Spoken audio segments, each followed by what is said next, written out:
Every person on the land in the Liverpool Plains is against this mine.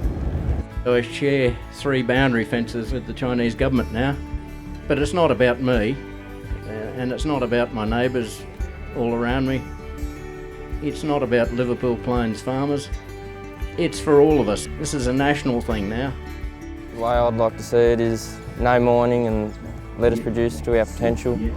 My father came here in '61. He knew these soils was going to be so productive. We're growing under irrigation just under 1,000 hectares of crop. So it mixes between durum pasta, we grow cotton, we grow sunflowers as in behind me right now. We had cowpeas in just over here. And we also grow canola and chickpeas. We can grow whatever we want here. I've even grown green beans for canning and sweet corn for Coles and Woolworths. So yeah, it's the food bowl here. Yeah, we plan to be here for a long time, but that's concerning us. I can't see the coal and gas industry having a good effect on this area. You know, they talk about how people are going to have more jobs and all this sort of thing, but in 20 years or 30 years when this is all finished, then what happens then? We have no farming, we have no food. You know, we have coal that's been shipped overseas to China, and what happens to the towns then? Yeah, the New South Wales government need to get some common sense and look at the bigger picture, the long-term future, not just the short-term money. And if Shenhua moves in and you hear all these stories, you read all the stories, it's going to be the biggest mine ever, open cut ever. You know, from Watermark down to Breezel. And what's going to happen to Breezel if we don't stop these bloody stupid mines? There'll be nothing left for our kids, our grandchildren, our great-grandchildren, or the generations that's to follow. There'll be nothing left. Total destruction. You can't make the land as pure as what it is today if they go back and mine it out and rehabilitate. Rehabilitation don't work. It's just mountains of bloody dirt and dust. You can't put back there what God put there in the first place. I've participated in these actions as a Christian minister, and that's based on different passages in the Bible, both the Old Testament and the New Testament, passages that talk about our responsibility to care for creation. God has given us the responsibility to care for it, not to destroy it. If the mines at Watermark and Karoona go ahead, there's a potential there to destroy aquifers that are vital for the farmland, which is some of the best farmland in the country, if not the world.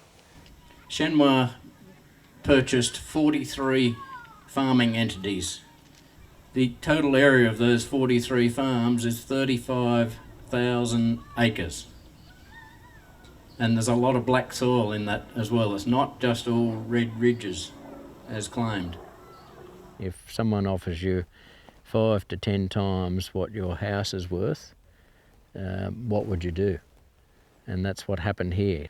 So the only person that copped any flack was the guy who sold first, until people realised how much he was paid for that land. There will be 3 open cut pits in that area, and they cover 35 square kilometres when it's finished. So you're basically seeing a mini Hunter Valley going to appear between here and Breezer. We're just near the Shenhua proposed mine, which is going to run from this hill over here all the way back around to almost to the hill near Breezer. The open cut pit there is going to be about 300 metres deep, and just below us here we're standing on the Breezer Plain, and underneath us about 20 metres down is the aquifers. So our water starts at 20 metres, goes down to about 75 metres, and our concern is that hill there is only 40 metres above the floodplain, and they're going to dig down 300 metres below that. So for us, we feel that it's going to put our aquifers at great risk, and this is some of the most productive soil in the world here. We've got the beautiful combination of climate, soil and water. That irrigation water, which is currently being used to grow crops, that water will be used to wash coal, to go to China, and to lay dust on roads. It's nothing short of criminal. Without the water, we know this land forever will be damaged.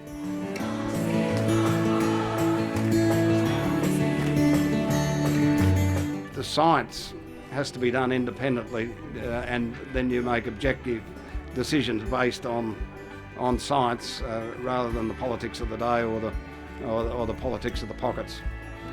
We have Shenhua that says it won't have any more impact on the aquifers than about 2 metres.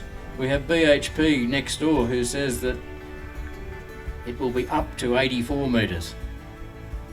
Who's lying? If they draw down the water and the water disappears from the aquifers, then we're going to have a lot of trouble in not being able to produce anything like we are today. Koalas should be enough to knock this mine. As you know, Gunnedah is the koala capital of Australia. The koalas they're here now, and they are disseminating to the south and to the east. But if the Shenhua coal mine comes in, that natural migration path will be just chopped off.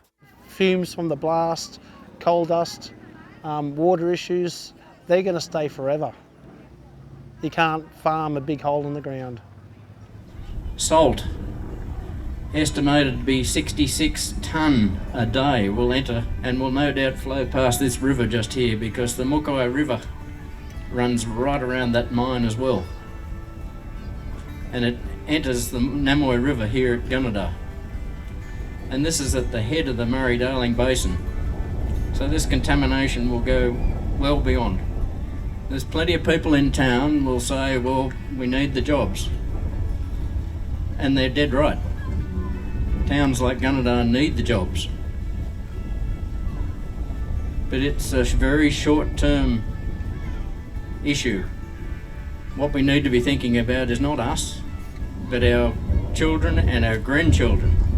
Because when coal's gone and the water's contaminated or gone, what happens then? The future of the area will probably be severely impacted.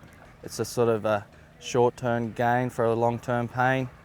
I see a lot of other mining areas have become like ghost towns. I'm here to support my mob, my Gomeroi mob, but on the whole, it's everybody, right? To stop these bloody coal mines from taking away and destroying. If any of you have been lucky enough to see some of the culture and the Aboriginal grinding grooves that are going to be supposedly picked up and moved to one side, they have to be seen to be believed.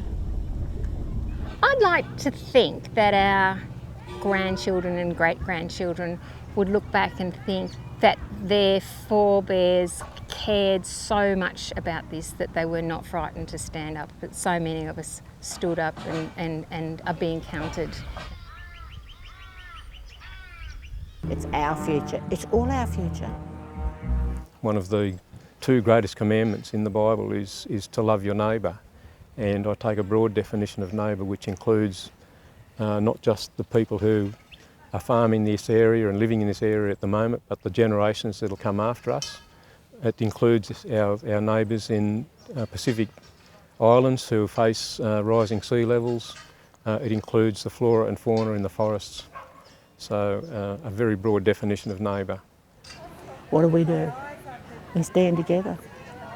Don't underestimate the capacity of people to influence the political process. The power of people, whether it be Nelson Mandela or those who knocked down the Berlin Wall or the people who got sick of communism in Russia, it was initiated by people, not the political process. So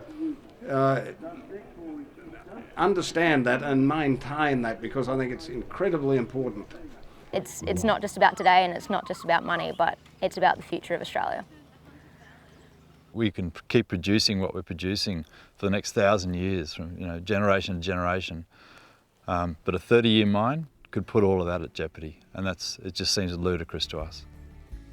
You look at the population growth in Asia and India, and they need food, and we're going to need to be able to supply it. And to break this up and destroy it, there'll be a war crimes tribunal one day, and I hope I'm not on that.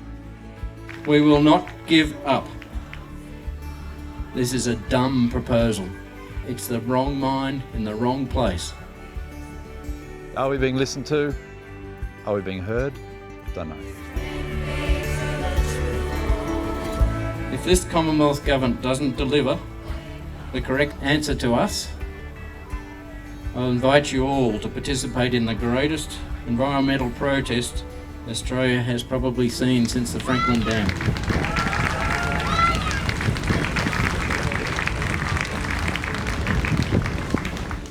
Can you ever see yourself leaving this property?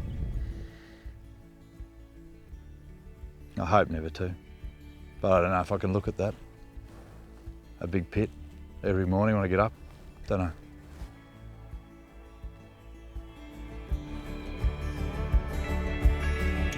Shine on a culture of greed, fueled by addiction.